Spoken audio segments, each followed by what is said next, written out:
What's going on, guys? MariK here. Last week we covered all of the maps for the classic Battlefront 1 game, went over their layouts, and talked strategy for each of the various factions.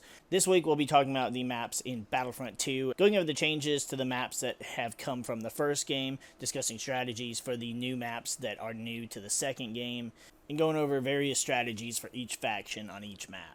Bespin Cloud City returns as one of the most popular maps from the original game, with each faction still getting 2 of the 6 command posts and 2 neutral command posts in the middle. However, they changed things up a bit, and now the Empire and the clones are the ones spawning on the rear entrance and the rear flank command posts, while the rebels and the droids have the forward flank and the walkway. When playing as the Republic or the Empire, the best strategy is to spawn at the rear flank and head straight for the walkway. These are overall the best command posts to have. They hold the most strategic value, and overall they're the harder ones to take when you control all of them. The strategy remains relatively the same as it was in the first game, with the exception of, depending on if you're playing as the Empire or the clones, you're going to be going in the reverse direction than you were in the previous game.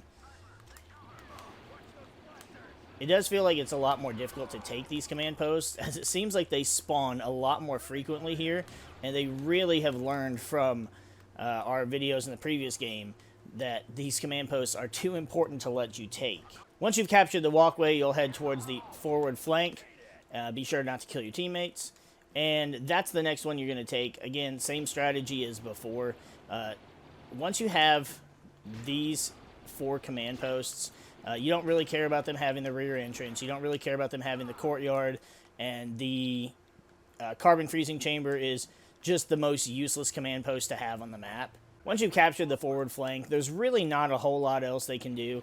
Their best bet would actually be to take the rear entrance, as it's probably the easiest one to take, despite the fact that you do have the superior vantage point. However, I would say that it's the easiest one for them to take, because then they've got to gain the high ground to be able to get to one of your other command posts, so it's the best one for them to take out of all of the other command posts with the high ground, simply because the command post itself is on the ground.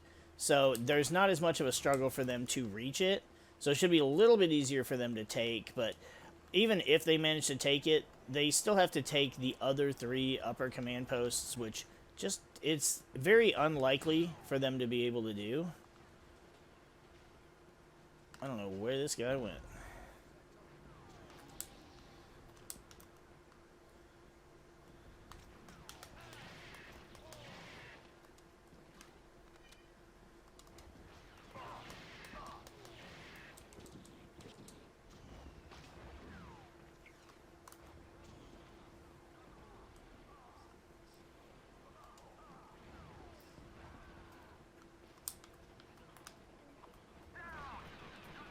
Overall, by controlling the rear flank, the forward flank, and the walkway, you pretty much have control over the entire map.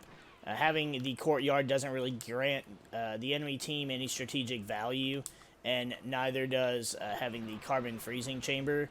If they do manage to take the rear entrance like they have in this particular match, then so be it. It grants them a little bit of a presence on the map, but they still have to manage to take a command post that has a better vantage point, and it's just not likely, especially being the rebels and the droids and not having a class that has a jetpack to be able to get up to them without having to go the long way up the front door. When playing as the rebels or the droids, you want to spawn at the walkway and head straight for the rear flank. Taking the enemy's only high ground command post is the fastest way to ensure victory on this map, and it gives you the best vantage point to be able to take over the other command posts, or to just kind of funnel them in at the courtyard. This is probably a better strategy than it is for the other factions, for the Empire and for the clones, simply because the particular path you get to take ensures that you only have to take 1 command post. He walked right into my bullets. That was not a team kill. you only have one high ground command post to take, and you don't even have to worry about taking the others. Whereas when you're playing as the clones and the droids, you have to take both the walkway and the forward flank. Again, a similar strategy to our strategy from the first game is that you can more or less just hole up in this room.